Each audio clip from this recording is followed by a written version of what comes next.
Wow, this Book of Jasher is pretty cool. I hope that it's authentic. There are a great many opinions about its authenticity. Apparently, some say it was not in the ancient discovery of the Dead Sea Scrolls. Well, it wasn't an ancient discovery. It was discovered, I think, in the late 1800s or early 1900s, I believe. And it wasn't even by an Israelite. It was by an Arab child, a Muslim child. They were just playing, some kids, I guess, out in the Qumran desert there in Qumran, near the Dead Sea, and there was these caves, and they were just throwing rocks around, like little children do. They throw rocks around, and they play. And all of a sudden, he threw this rock pretty far, I guess, and you heard this shatter, and this rock landed in one of these caves pretty high up the cliff. It's these jars, I guess these jars of clay that were very ancient, dating back to the ancient Rome, when Rome was ruled over Palestine, where Jerusalem is, Israel. And they found in these jars fragments, where they were scrolls, but when they unwrapped them, and they unwrapped them as carefully as they could, without damaging the artifacts. I guess they put them in some kind of liquid solution to soften them up without disintegrating what was written on it, the ink or whatever they used, or the material itself. But apparently they've mastered the art of archaeology and restoration. They created these solutions to keep it intact while they unravel it so they can decipher it. But I believe it was written in the ancient languages: Hebrew, Greek, Aramaic, Latin, maybe, I don't know. But they were able to interpret the language, and apparently it's pretty exact to the copies that we have, as far as the content and the ultimate meaning of the script, of the manuscript. And they were able to verify that what we have in our possession is at least pretty darn accurate to at least 2,000 years ago. So it's been translated faithfully and accurately for 2,000 years. We can at least say that, because of the Dead Sea Scrolls. But Jasher's not found in it, apparently, the Book of Jasher, which I thought it was. I believe the Book of Jubilees, the Book of Enoch, and these other books that were excluded from the canon, what we have in the modern day Bible. They were excluded by, I don't know, one of the Catholic councils, the Nicene Council or the Council of Trent. I don't know which one of those councils where the scholars got together and said, well, these are authentically inspired by God and these aren't. But apparently some of the Catholic Bibles that have the Apocrypha in it, which are those books from the Dead Sea Scrolls, it's called the Apocrypha. They have Enoch in it. They got Jubilees in it.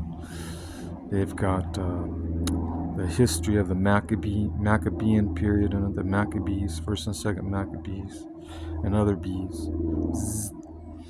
So yeah, very interesting. Hopefully they discover more scrolls. I'm hearing stories that a lot of it's been destroyed because, of course, wars, back, throughout ancient times to modern times. But also some of these Bedouin cultures were using these manuscripts when they found them as fuel for their fires to stay warm in the desert at night. So I'm kind of disappointed to hear about that. I was like, wow, those could have been invaluable information to our historical records for humanity. We can't go in there and just obliterate archaeological facts and findings. We have to preserve it to the best of our abilities. That's why I'm kind of worried about Ukraine and even the Middle East. They're going around destroying all these areas with their bombs and with their missiles and with their whatever else they use to demolish structures and infrastructures, and yet they're not being privy or conscientious to the fact that they're losing history, not just potential history that's buried underneath the ground, but they're destroying historical monuments. Some of those monuments were built by the medieval masons, presumably. Some of these secret societies, they they built structures to tell a story, embedded in buildings and temples and houses. Is It's like a code. It's a form of communication. It goes back thousands of years, even back to the Egyptians. Even the dimensions of these temples, these pyramids, these other structures. Uh, it's a code that could reveal more than just human history. It could actually be revealing about things that we've speculated might be true for a long time, like extraterrestrial.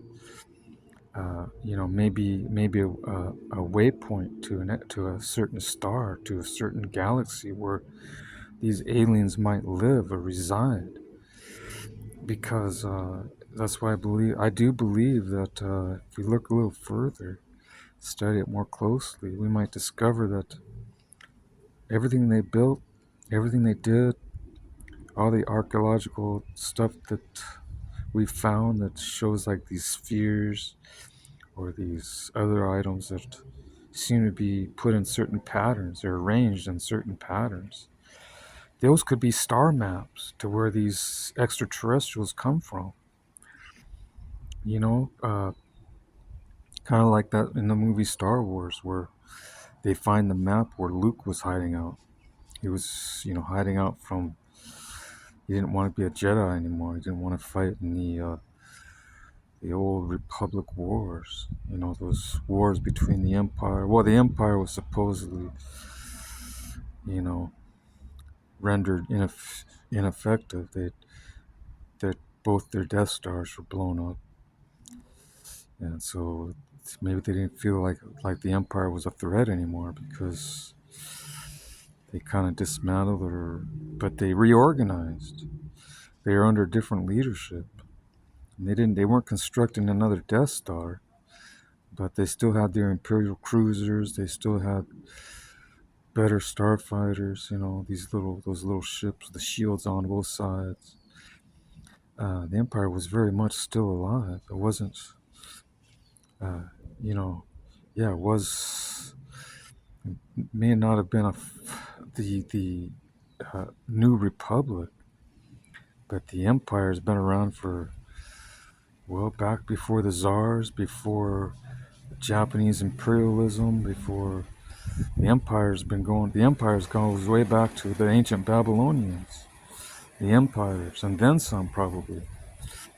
The empires have been always with us, even if we're supposedly on the surface a democratic republic society, where people make the decisions for the leadership.